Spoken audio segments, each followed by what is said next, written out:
Assalamu alaikum rahmatullahi wa barakatuh. Good evening, ladies and gentlemen, and thank you for taking time out and being here for this webinar.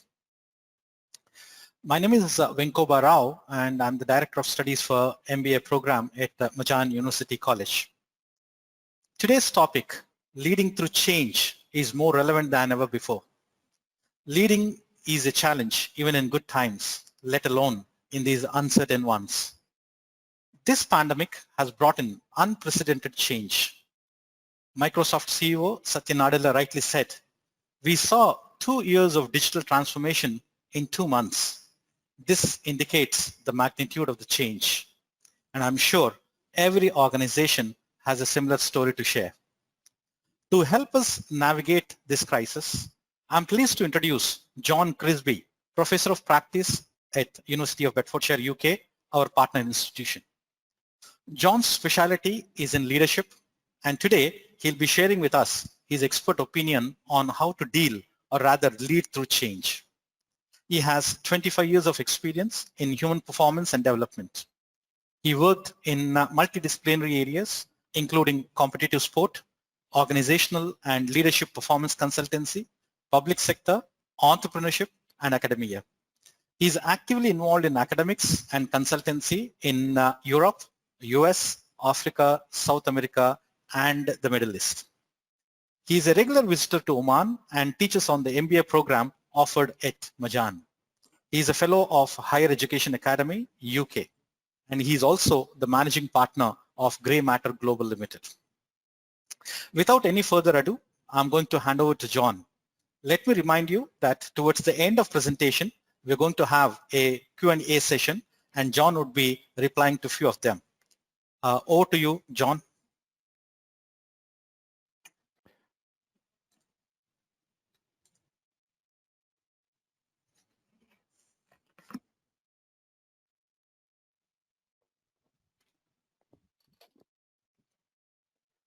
Thank you. Hello, testing, 1, 2, 3. Can you hear me? Yes? Hello, can you hear me? Yes, John, Yes, it's all yours. We can. Excellent. Can you see my screen?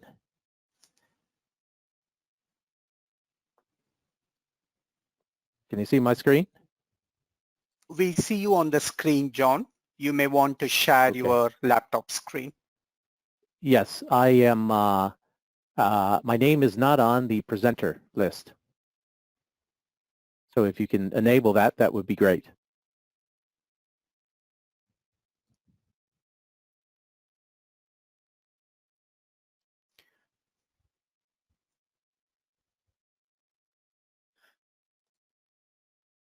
Excellent, excellent, excellent.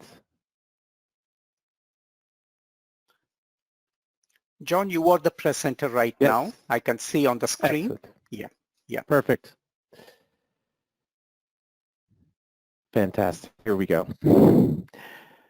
Good evening. Assalamu alaikum.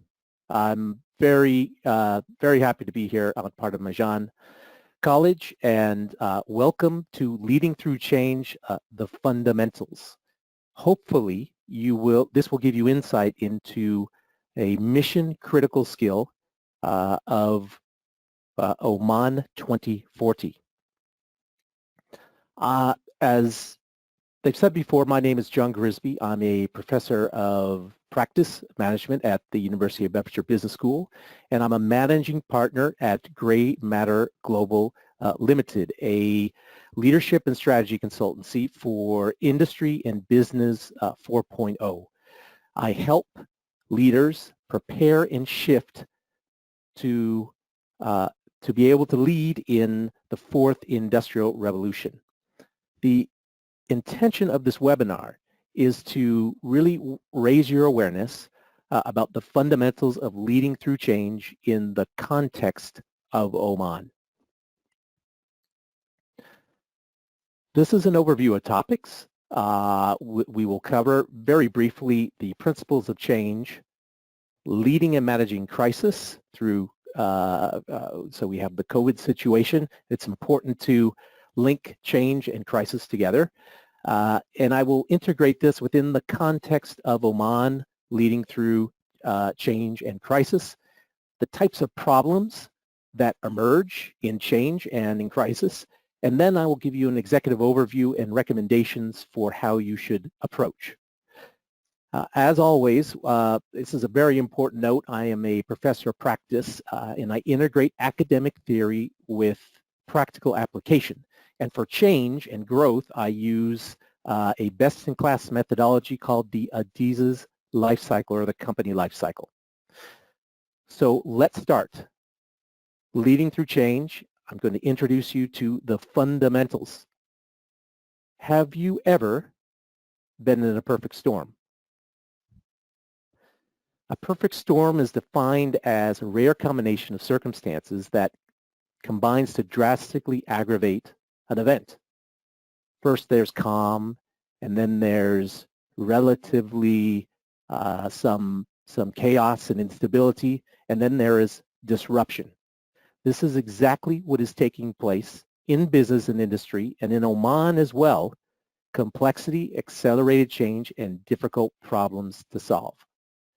Now, I'm very clear that there are many ways to approach change, and we are going to, in this webinar, we're going to cover change from the internal perspective of leading and managing, the operational, not the external. The external has to do with organization at a higher level and sector in industry with mindsets, but this has to do with internal operations. What is the impact of change on your organization? Let's start and look at the first principle of change, which is the continuous change loop. This is actually leading through change. When you lead and manage, you implement a strategy, and that strategy is subject to change. Change creates problems and opportunities which you must lead and manage through. But that would be, it'd be great if you could implement a strategy and leave, but you can't. What do? You have to implement another strategy, which is subject to change, which creates more problems and more opportunities which you must lead and manage through. How do you do this? Well, you implement another strategy. And that strategy is subject to change, which creates more problems and more opportunities which you must lead and manage through. Welcome to the virtuous change loop, or vicious change loop, if you really don't have the capacity and capability to lead and manage through change. Now, there are two types of change. There is internal and external. External change is like COVID related. You cannot control that, as we'll see later. Internal change you can control. This is what external change impacts, and you have internal change within your organization that creates this virtuous or vicious change loop which you can control. The question is, how do you win the continuous change loop game? And to answer that question, I'll tell you a very brief story. Two individuals, they're friends, they're walking on safari in Africa, and they turn around the corner and they see a very hungry lion. And the lion has not eaten, and it sees two of these individuals, and it's ready to have a dinner. One of the friends bends down to reach in their rucksack, their backpack, to pull out a pair of shoes. And the other friend says to the friend pulling out shoes, "What are you doing? You cannot outrun the lion." And the friend responds, "The only person I have to outrun is you." So to outrun the competition, you have to proactively identify and address problems and opportunities, and you also have to create change faster than the competition.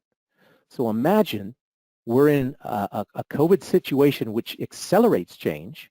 Imagine accelerating that even further. Leading through a crisis is connected to this virtuous or vicious change loop, because a crisis has the same characteristics and problems caused by change, only it is intensified and acute. It accelerates the rate of change. And we deal with problems in the market all the time, in industry. There are problems that happen when organizations cannot manage change or lead through change. There is something called a distressed asset administration, restructuring, mass redundancies, foreclosures, a liquidation, bankruptcy. These are all part of normal business. However, change, external change, accelerates that. And this is why we are seeing all these problems happening on a global level, because COVID is happening globally, whereas sometimes, for example, a financial high inflation currency crisis, that could be only isolated to one or two countries. But with COVID, it's unprecedented. This is a global change accelerator. What happens in the normal circumstance, as a organization grows, as you see on the left-hand side of the life cycle, there are typical problems and opportunities that emerge that one must lead and manage through. And there are also abnormal problems or aging. What happens in a crisis is the typical problems and opportunities become abnormal problems, and there are new typical problems that emerge. So you're actually duplicating your problems. I want to put this in the context of Oman with change and crisis. Oman, pre-COVID situation, stability or business as usual. We have pre-COVID related problems. You have a young workforce, transition reducing hydrocarbons, global logistics hub growth. It's most stable business environment in the Middle East, great in a healthy investment flow or creating opportunities to do that, control of strategic direction, and steady business operations. And there are pre-COVID abnormal problems, recovery from a previous downturn, high unemployment, high base oil price.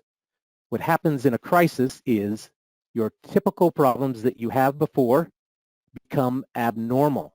So it is multiplying the number of problems, and you have new problems that emerge that are COVID related.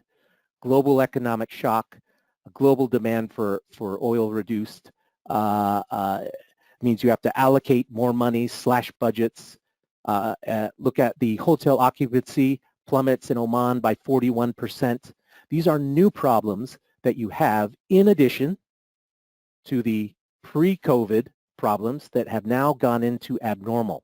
You're multiplying problems. I'd like to relate this also to another sector, which is oil and gas in Oman. Now, those of you who are in oil and gas sector, or those of you who have not, just think of your sectors. I want you to think of the pre-COVID related problems that you had. In the oil and gas, we have, I've sectioned this off into a strategic, an overview of upstream, midstream, and downstream. Right? Think of the problems that you have, and then of the abnormal problems that you have under business as usual in pre-COVID, in upstream, midstream, and downstream. When a crisis appears, your pre-COVID problems now become abnormal problems, and new problems appear that were not there. Again, you are multiplying the number of problems that you're dealing with, and this is exactly what a crisis is. Looking in the context of Vision 2020, we have oil and gas, but all these other sectors are being impacted. Manufacturing, tourism, fisheries, mining, financial services, ICT, education, and healthcare. All of these industries and organizations within are experiencing the same problems, the multiplication of abnormal problems and new problems to deal with. These are the types of problems that that usually arise that you need to deal with in an organization. You have unexpected, undesirable problems. Unexpected, desirable problems are problems that they're actually good, but they're way beyond what you expect. For example, maybe you have more revenue. Maybe you're growing faster than you can actually manage. This is what we call a little luck, but it does create problems. There are desirable and expected. There is no problem here. You know what to expect. There is unexpected and undesirable. These are problems that hang around that an organization has not been able to solve, and it follows the growth of the company up the life cycle and becomes an abnormal problem. And when leadership and management cannot deal with the problem, they say literally, they are sticking their heads in the sand. They don't want to know about the problem until, of course, a crisis arises when it becomes very real. And then the unexpected, undesirable problems. This is where a crisis happens, and this is where COVID has to be. No one predicted COVID, but if you combine an unexpected, undesirable problem with an expected, undesirable, you can see again that it starts to multiply the number of problems you need to deal with. The problems impact an entire organization, because your organization is a system in itself. So the problems impact on a systemic level, a greater systemic, the structure, strategy, and process. And this creates problems in poor planning, lack of values, hostile culture, unaligned values, and poor rewards policy. Those larger systemic problems later impact the subsystems of your business. And these are the business functions, the sales, the marketing, supply chain, admin, HR problems, and financial problems. With the larger systemic problems and your subsystem problems, those create the consequences that the market sees, that your that your investors see. These are the consequences can be declining sales, layoffs, staff leave, poor quality products and services, and resource shortages. What's interesting is that a lot of organizations think that these are the problems. Declining sales is a problem. Well, actually, it's not. The problem is in the subsystem of the business, which has been impacted on a greater systemic level. So in order to solve the problem of declining sales, you really need to get into the subsystem of sales and identify what the problem is. This is, we're coming to the last part. I wanted to leave plenty of time for the questions. It's a lot of information. So I'm going to do an executive overview of change and crisis and leading through that for an overview for yourselves. Now, we know that change, that when you lead and manage, you implement a strategy. And that strategy is subject to change. Change creates problems and opportunities which you must lead and manage through. Again, this can be a virtuous or vicious cycle. In order to go beyond that, you need to meet as an organization to make and take decisions. If you cannot make and take decisions, then it leads to conflict. And there are two ways that conflict can go. Conflict can be destructive, which means that you prematurely age, you have problems, and you go into all these other aspects that we pointed out on the right-hand side: administration, employees leave, staff redundancies, etc. Or you can create constructive conflict. And when you create constructive conflict, when you create constructive conflict, you are able to,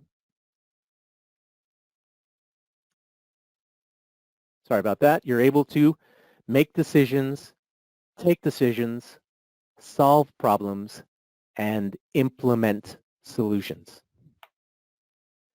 This is a recommendation for leading through a crisis. The first part of a crisis is, it comes in three, there's three sections to this. The first part is managing the crisis itself. There's a recommendation of cash is king to accelerate change, identify and solve problems faster. Cash is king is a hallmark of crisis. You need to be able to support the organization, the resources through finance.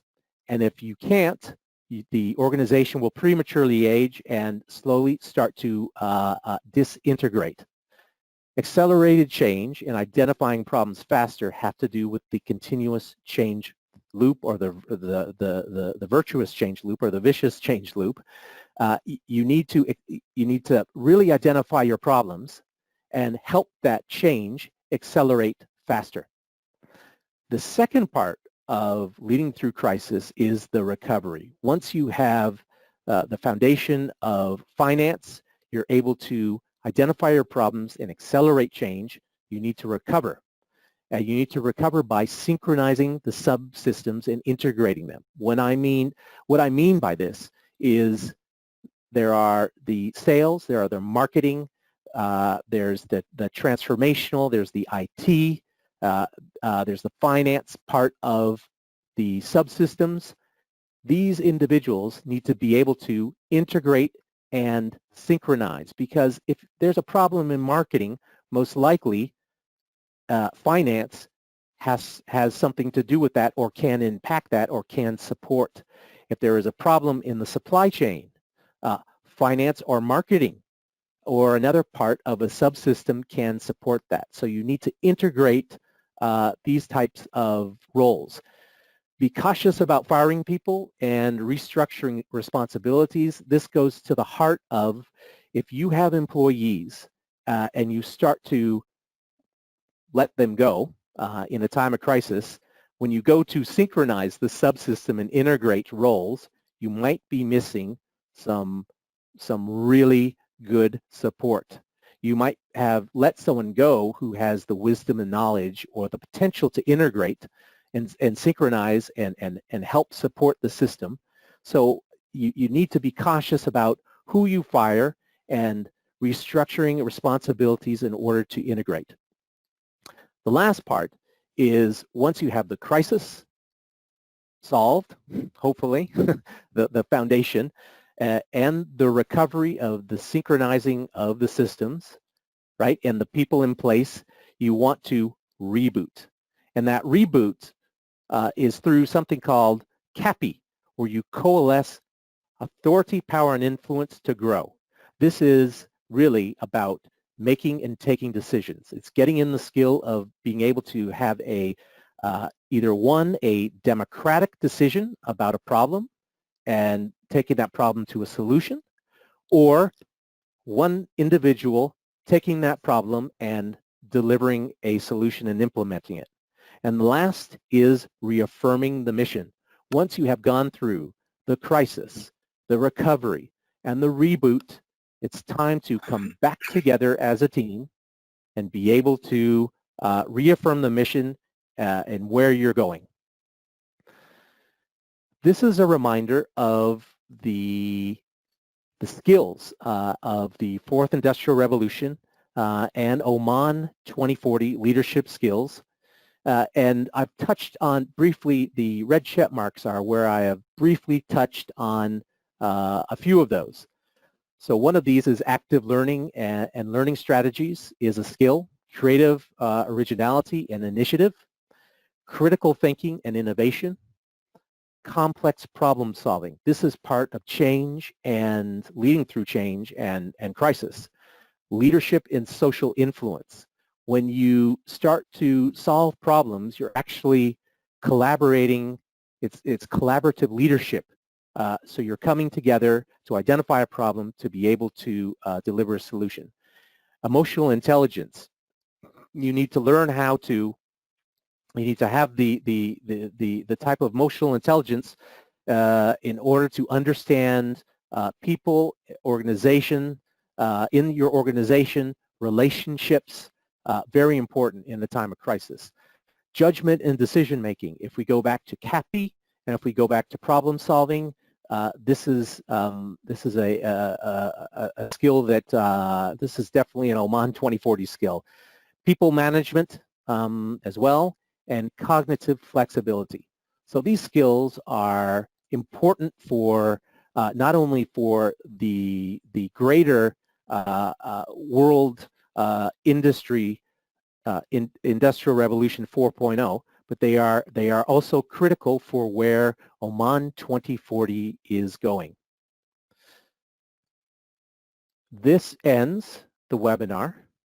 I hope you have enjoyed this. I kept it slightly short because I wanted to take your questions. Thank you so much, Shokran, and I hope this helps your thinking and you're able to use your gray matter.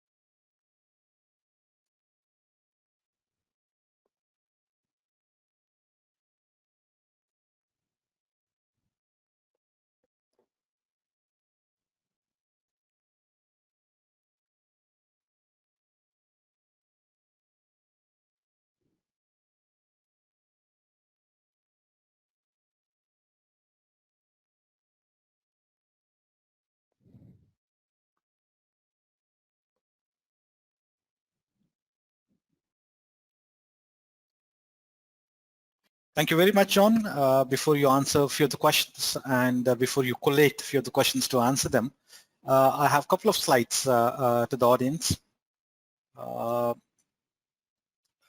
offers a 2-year quality UK MBA program, and it's been offering since 2004 September. We are currently in the 33rd cohort, and it's a 2-year program. It's an executive MBA program having 4 semesters. It's delivered in a blended learning format, and it's best designed for practitioners as well. And it is hosted at Majan University College, and it is awarded by a leading institution, that's University of Bedfordshire from UK. Those of you who are interested in this program, we have 2 intakes in a year. One is in September and another one is in February. And for September 2020 intake, for the September 2020 semester, the admissions have already started, and we have August 31st as a deadline. Those of you who are keen to join this program, you need to have minimum entry requirements. You can contact us by the toll-free number which is shown there, or you can call us at 24730-409 as well. Alternatively, you can also email us, wherein we can give you information. Our PG office staff will contact you further in case you're interested. But please keep in mind that there are certain entry requirements. You need to have a proper bachelor degree with at least 2 years of experience, because it's an executive program. And those of you who are entering into the MBA program with a diploma, you need to have a 6-year experience as well, along with certain short training courses. The Ministry of Higher Education has made it mandatory from the last year that all applicants need to have an IELTS 6 or equivalent. So those of you who are aspiring to get into the MBA degree, you need to have an IELTS 6. This is keeping in view the international standards which are applicable to all PG programs. So what I'll do is I'll hand over the mic to Dr. Veena, who will brief you on the undergraduate programs as well. Thank you.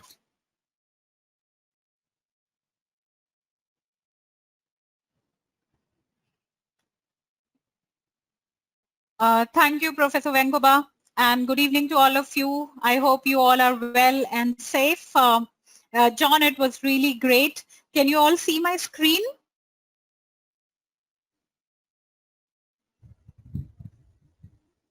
Yes, we can, Veena.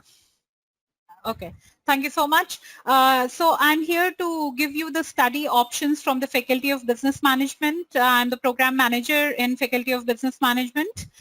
Just to tell you, we have got 5 programs, and you can see it on your screen. The first one is BA Honors Marketing, BA Honors Accounting, BA Honors Finance, and the new one in our bouquet of programs is BA Honors in Islamic Banking and Finance.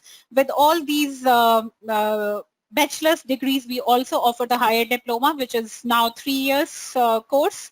And with all these programs, we have also got BSc Honors in e-business. Except these programs, we have got BA Honors in Business Administration with 8 pathways. All the pathways we have been running since so many years: General, Accounting, Marketing, Information Systems, Human Resource Management, Small Business pathway, and we have got 2 new pathways, that is Transport Operations Management and Tourism and Event Management. Anybody who is interested to join the Faculty of Business Management can really come and be in our family in September 2020. The registration for September 2020 starts in August end. If you are interested, you can write to registry@majancollege.edu.om. If students who are interested or aspiring students who are interested, I would like to tell you that we have got the facility of APL, and we have got some internal procedures and processes. When you take few exams with us, you can exempt few modules at level 3, 4 and 5. In fact, at level 3 you can exempt out of 8, 6 modules altogether if you go through few tests and if you successfully pass those tests.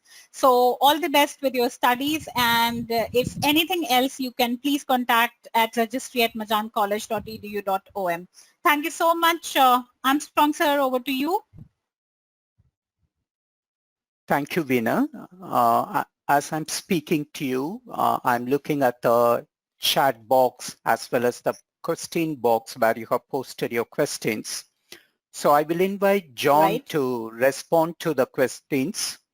John, if you're with me, the first question is, kindly explain cognitive flexibility in relation to an educational system.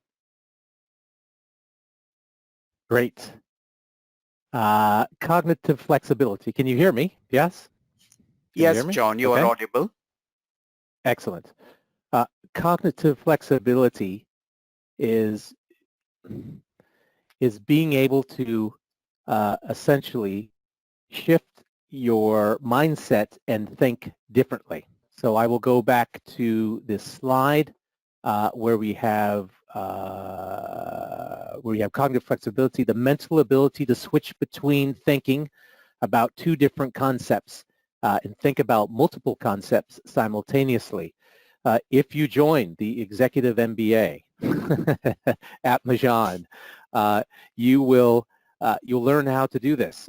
We cover something called leadership mindsets, which is an overview of the different types of leadership mindsets in different industries, how different mindsets emerge.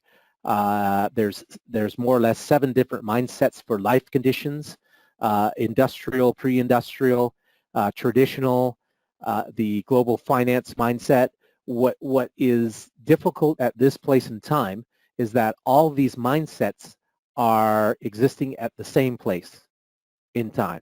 So if we look back 50 to 75 years ago, there was less thinking about leadership. there were less solutions, and there were a few mindsets. As we continue on throughout time and develop industries and as humans, then we have many different solutions and mindsets to think about, and they impact our organization. So the flexibility is is really to understand how those work, and it's very difficult. Another example would be you have a certain cognitive flexibility within Oman. Imagine if you traveled to work in another country, the US, the UK, China, India. There's a different mindset, and you have to be flexible in order to understand how those work and be able to lead in those. That's what the flexibility is about. I hope that answered your question. John, the next one is regarding conflict. How conflict can contribute to solutions in organizations? Great. So I'll show you this slide. It's actually not conflict. It is constructive conflict. Those are two very different things. And when you create constructive conflict, when you lead and manage and it's subject to change and you start building up problems and opportunities, if there is no structure or system in place to deal with these, you have automatically, opportunities and problems build. They build. And as we've seen in a crisis, those problems, typical problems, normal, they become abnormal problems. So you need a system within to handle these problems and opportunities. You need your organization to be efficient in having to decide. There's a democracy in how you deal with problems, and there is in this particular methodology, there's something called a dictatorship. So it's democracy, as we say. There's a time to meet as a team and discuss the issue, and there is a time not to, but only for one person to take that, and that's called CAPI, Coalesce Authority, Power, and Influence, to take that decision and implement it. And you have to build capacity within the team in this skill. So it's actually, when we are creating constructive conflict, we are, one, we're contracting how to meet as a team, so we know how to meet and solve a problem. Secondly, we know how to solve a problem, and there's certain things that you need to do. You have to define the problem. You have to put a certain type of limit around the problem. You have to decide what are the benefits of solving the problem. There is a process that you go through in order to bring that problem into a solution and some options. And that is building capacity and capability within the management team. One thing that I'll say is that when you create constructive conflict, you make the problem the actual focus. A lot of organizations, when they do not have structure and process present to deal with problems and opportunities, they don't know where to go. It creates conflict within the roles, the administration and the finance. I'm sure you've seen this in your organizations, how the power plays come, people argue, there's territorial. It's because there is no structure and process in place. And when you create constructive conflict, it makes the problem the center of the focus, and everybody, teams come to focus on the problem. And when you solve the problem, the team is happy, right? You're happy. You're proud that you have solved this problem, and it makes you form a team better. But there is conflict within it, but it is constructive because you have a structure and process.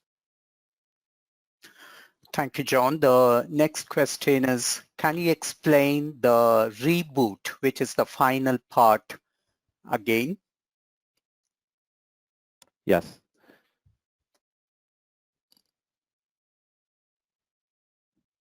So reboot is when you have when you have your structure in place, when you can accelerate change, and when you can identify problems, that's a foundation. Reboot doesn't happen without that in place.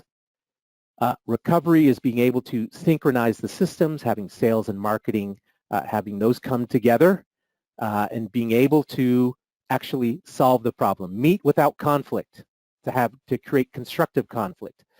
When you reboot, you're actually focusing on subsystems within the business, sales, marketing, supply chain, where you can get the most value out of that will help you grow. So what you do is you form teams around sales, let's say, and you look at the problems within sales in the subsystems to be able to define those and use coalesced authority, power, and influence to deliver an opportunity. So reboot is about opportunities. You cannot reboot without the crisis or the recovery part in place. I hope that answered your question. Thank you, John. There is one more question. What is the difference between the change management cycle and the continuous improvement cycle?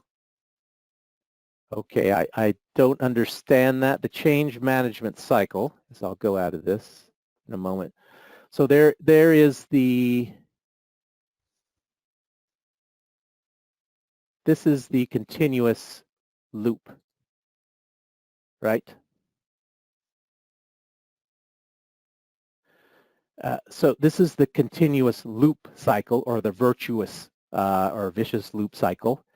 And change management is effectively your ability to manage this.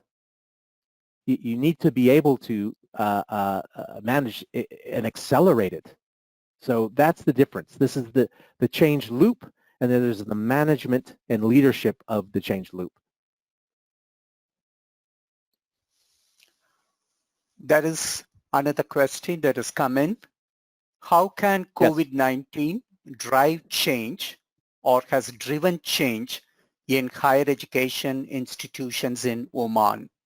Can you share your experience using Marjan University College as a case in point, or perhaps the University of Bedfordshire?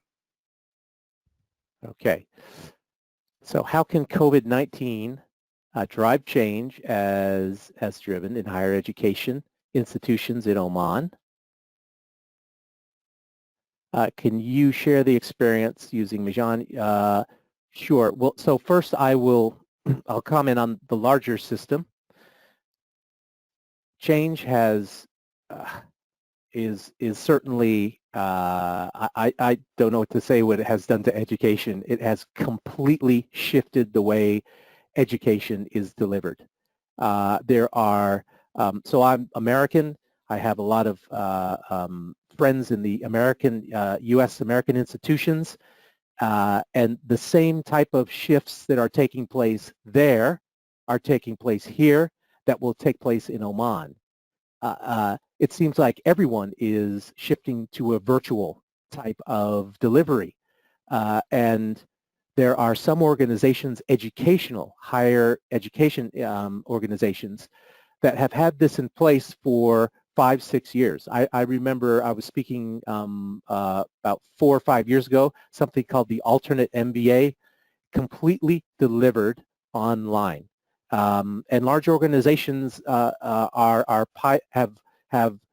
participated in this, and the individuals who are running it have gained that type of insight into and tweaked and perfected how they deliver online.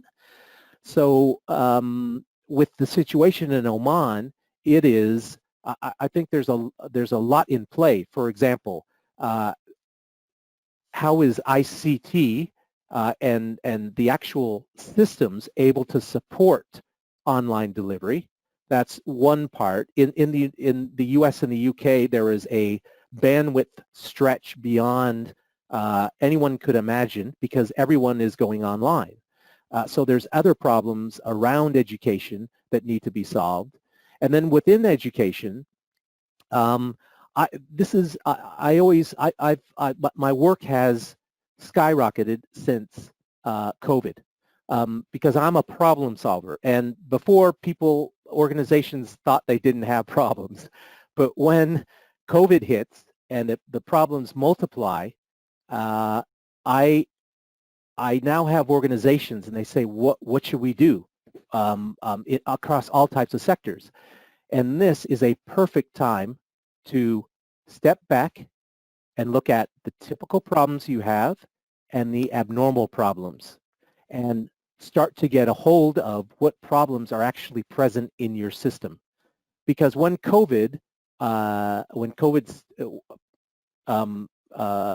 inshallah, right? When we get our hands on COVID and we start to reduce it and we get control of it, institutions are higher educational institutions and also organizations are just going to take off. They're going to accelerate. And if you try to accelerate when you've had loads of abnormal problems that you haven't solved and typical problems that you don't know how to solve, you can't accelerate. So there's two rules. If you have a lot of problems and a lot of abnormal problems, it tells us two things. One, it tells us that there is not enough capacity or capability within leadership or management to solve a problem. And second, it tells us that the organization will not grow. And it's the same happening in Bedfordshire Business School. We had a lot of problems before, which now we have to push through because it's survival. And it's looking at those problems and finding solutions. Thank you, John. There's one more question that has come in. I will read it out for you. It has come in from Hamad. Culture plays a big part in any organizational change. How Oman's culture can be imposed on solving organizational conflicts to support its national creativity and innovation, which is a vital element of 2040 vision. Wow, that's a big.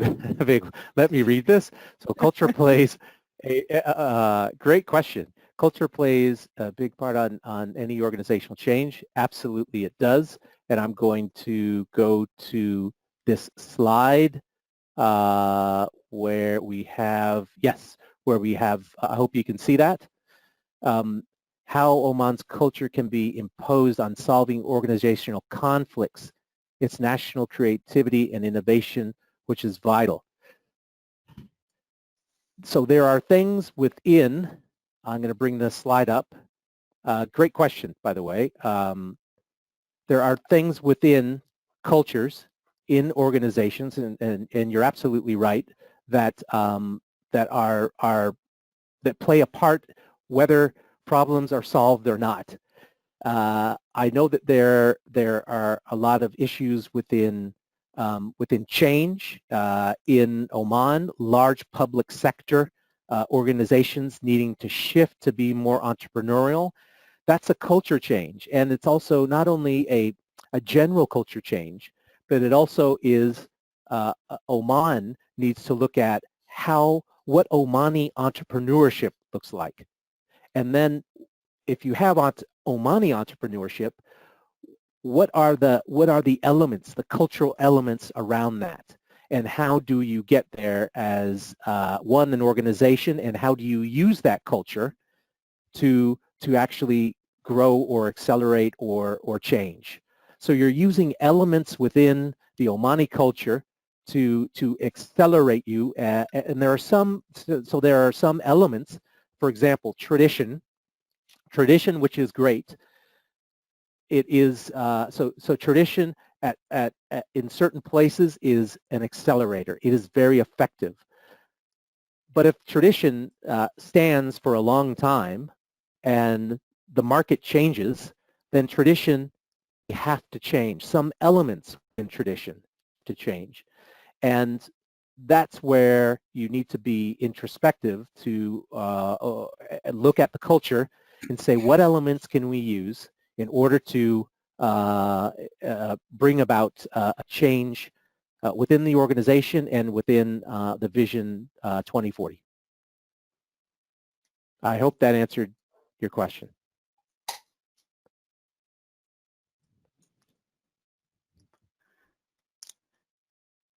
Thank you, John. Those are the questions that we have for today's webinar.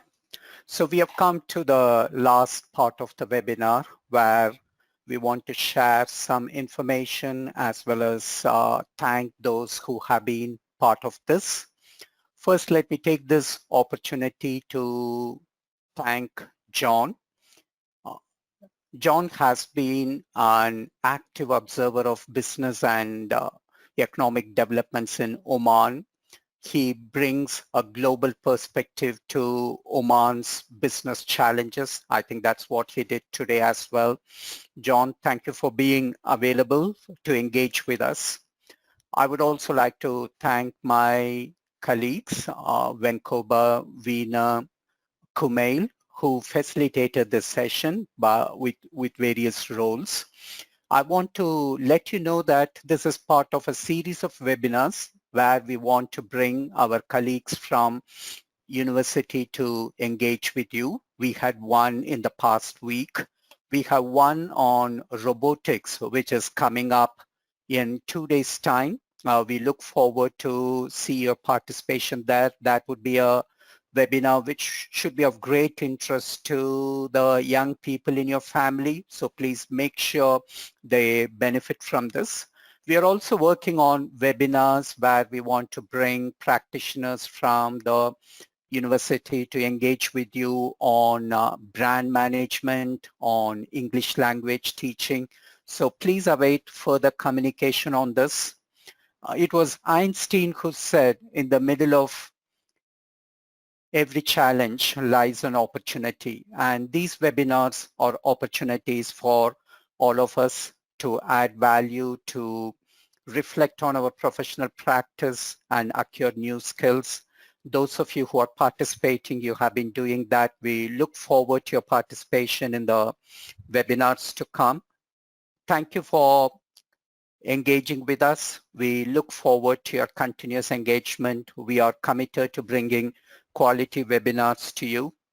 Keep learning, stay home, stay safe. Good night.